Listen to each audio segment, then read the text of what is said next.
Nous allons vivre de plus en plus vieux. Superbe. Malgré tout, les projections sont inquiétantes. On assiste actuellement à une augmentation du nombre de maladies chez les plus de 85 ans, mais également chez les 65-74 ans. En clair, nous allons vivre plus vieux, mais avec plus de maladies. Il serait temps de réagir, n'est-ce pas?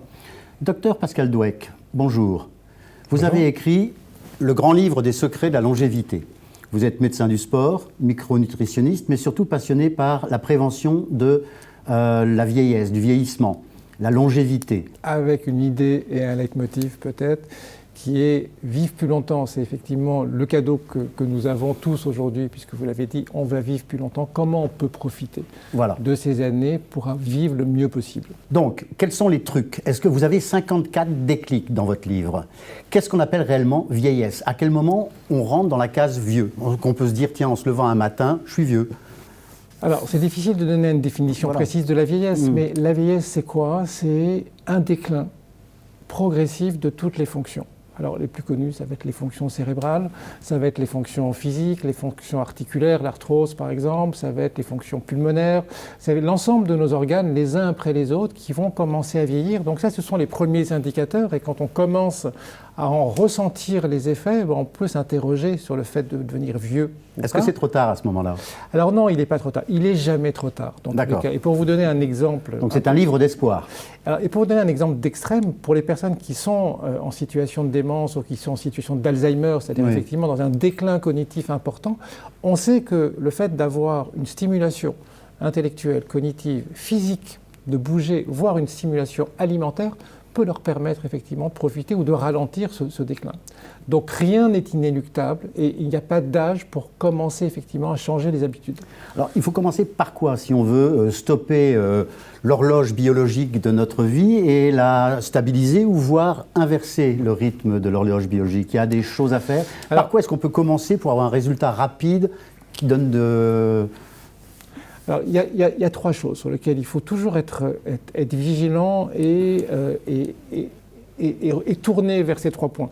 Le premier, c'est l'activité physique. On ne peut pas échapper au fait de bouger parce qu'on sait que bouger, on vous le répète tous les jours, quand on l'a dans les publicités, c'est manger, bouger, donc ces deux notions-là, elles sont importantes, mais bouger va avoir un effet bénéfique sur l'ensemble de son organisme, sur effectivement ses fonctions cardiovasculaires, sur ses fonctions cérébrales également, et sur le ralentissement du vieillissement, et on va aller même plus loin sur la réduction de la mortalité. Donc, en clair, le fait de bouger et de trouver des trucs ou des déclics pour pouvoir remettre dans son quotidien une activité physique, c'est essentiel. Et je fais juste une petite parenthèse sur un point qui est quand même essentiel, c'est la sédentarité. Alors, on parle beaucoup d'activité physique, on parle beaucoup moins de sédentarité parce qu'on a un petit peu du mal avec ces deux notions.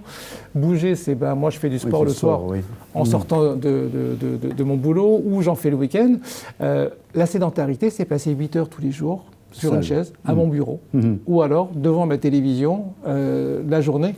Comme beaucoup de personnes âgées. Voilà, et ça c'est un accélérateur du vieillissement, la sédentarité. Donc il faut se forcer à bouger. Il faut se forcer à bouger, il ne faut pas se forcer à bouger et se contenter... Est-ce que c'est un état d'esprit ou c'est une attitude mentale? On se lève le matin avec un... Dans les exemples que vous donnez sur les 10 peuples, si mes souvenirs sont bons, qui ont des longévités extraordinaires, ils se lèvent le matin avec des choses à faire. Ils se lèvent le matin, ils ont un sens à leur vie. Voilà. Et c'est un peu la philosophie dont on parle de plus en plus, qui est l'ikigai dans le monde du Japon, qui a développé cette philosophie. C'est vraiment une philosophie culturelle. C'est « je sais pourquoi je me lève le matin ». Voilà. Et quand on a 80 ans ou 90 ans, voire quand on a plus de 100 ans, on a gardé cet état d'esprit positif. Et pourquoi je sais pourquoi je me lève le matin? Tout simplement parce que la représentation de la vieillesse n'est pas la même dans ces pays, dans ces zones dont vous avez parlé.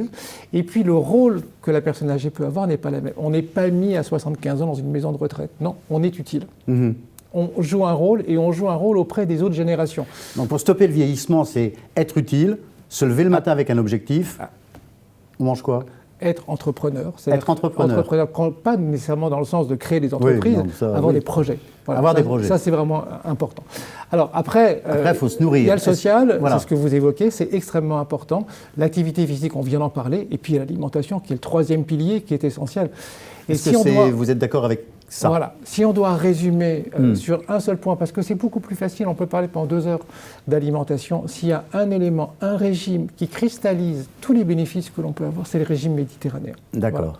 Il a des vertus au niveau, qui ont été démontrées au niveau scientifique et qui continuent régulièrement à être confirmées, donc au niveau de la mortalité, au niveau des maladies cardiovasculaires, au niveau des maladies neurodégénératives, au niveau de l'ostéoporose, au niveau de la DMLA, de la dépression, toutes les maladies dans lesquelles il y a une composante inflammatoire, le régime méditerranéen exerce un effet bénéfique positif. Donc, pour résumer, avoir une activité mentale, se projeter dans l'avenir, avoir une bonne raison de se lever le matin, manger sainement, principe méditerranéen, c'est ça ? Et bouger. Et bouger. Et bouger. Et trouver tous les trucs pour bouger. Et si on avait un élément et un exemple à donner pour essayer de résumer ou d'avoir un effet transversal, moi j'aime beaucoup cet exemple, c'est la danse. Voilà, la danse qui a pu montrer des effets bénéfiques sur énormément de pathologies et notamment sur la réduction de l'apparition des démences. Et pourquoi ? Tout simplement parce que dans la danse, il y a l'activité physique, il y a la séduction. Voilà, il y a le social, parce qu'on est ensemble. Il y a l'aspect intellectuel, parce qu'il y a une chorégraphie qu'il faut reproduire. Donc on va retrouver ces 3 notions. Il manque l'alimentation, mais il y a le physique, le social, l'intellectuel. Voilà, vous avez écrit donc le grand livre des secrets de la longévité. Quant à nous, on se retrouve demain. Bonne fin de journée.